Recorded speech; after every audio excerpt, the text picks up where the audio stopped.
Hi, my name is Charlotte McCorkadale with Ministry Training Source. I'd like to spend just a few minutes here giving you a quick overview and introduction to our online learning site. This is our course site's blackboard.com site, and you'll see this is what it looks like when you enter the course. This is the Youth Ministry Diocese of Raleigh Youth Ministry Specialization Certificate site, and we're in course 2. So I'm going to show you a little bit about this.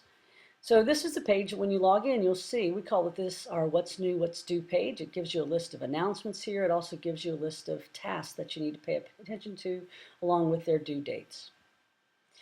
To find out complete information about the course, the first thing you'll need to do is go to the course overview page. In this page, you'll see that there's a number of folders. You click on the folder for the course you're in currently, which for us is course 2. And inside that folder, you're going to see a PDF of our learning site. Now you can click on that and it'll open automatically, but just in case it takes some time to download, I went ahead and downloaded it here so that you can take a look at it. The overview gives you course description, the primer reading that you need to do, and you'll see each of the learning activities have been broken into 2 outcomes, which involve a series of readings, different activities that you'll be involved in. So there's outcome 2.2. And then you also see in this overview a list of the course assessments that you need to do for developing your portfolio, as well as a course calendar, which will be really very helpful for you in learning and in guiding your learning. After you've done that, you can also go to the faculty info page, and that tells you a little bit about some of the course facilitators like myself. But the most important section is the Learning Activities tab. When you get to Learning Activities tab, you're going to see that there's a folder there that you can,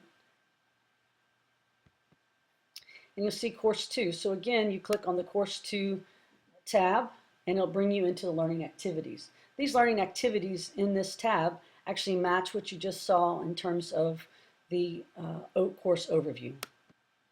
Once you've gotten in there, then you'll see that you need to read the course primer.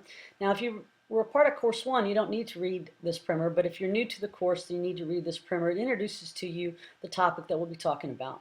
After you've read the primer, the first thing you need to do is click on and go to the course introduction section, the discussion forum, and that'll give you an opportunity to meet and introduce yourself to your other members of the learning community. So you'll see here that I've already started the forum by actually clicking create a thread, and what happens when you do that, it brings up a form that you fill out, basically a box that you fill out, and then you'll include your information in that. So for the intro form, what you do is just type in your message here, something like hi, my name is, like you saw me do, and then you just type in the introduction, and when you finish, you press submit. So going back to the Learning Activities tab, we'll go back and take a look at some of the activities as well. So again, you just have to go back and click on this folder and it'll take you to where you need to be. So as you saw, there are 2 learning outcomes. So what you'll do is click on this Module 1 Learning Outcome 2.1 and it'll list all of the different activities for you. So for Learning Outcome 2.1, you'll see that you need to do a reading, watch a presentation, then do an activity. What do teens say? And then you click again and go to the discussion forum, and that'll take you straight there. You'll see Group A posts. I've broken you down into Groups A and B. It doesn't mean that you don't need to participate in both discussion forums, because that's really how you let us know that you are participating in the class. But Group A will make the post for the first learning outcome, and Group B will make the first post for the second learning outcome. Also on this side, you'll see a discussion. If you want to come into the classroom and go straight to discussions, you can do that. If you want to check out the instructor blog, we'll periodically post something there, and in that instructor blog, for example, you're going to see, you see 2 blog posts there, and both of them are online learning. So if you're new to online education and new to this course, I encourage you to take a look at those discussion forums. Also on this side, you'll see the links library, which is a variety of web links and supplemental resources for you on the topic that we're discussing. You can just scroll down, and if you want to click onto any of these, you can just click on them directly.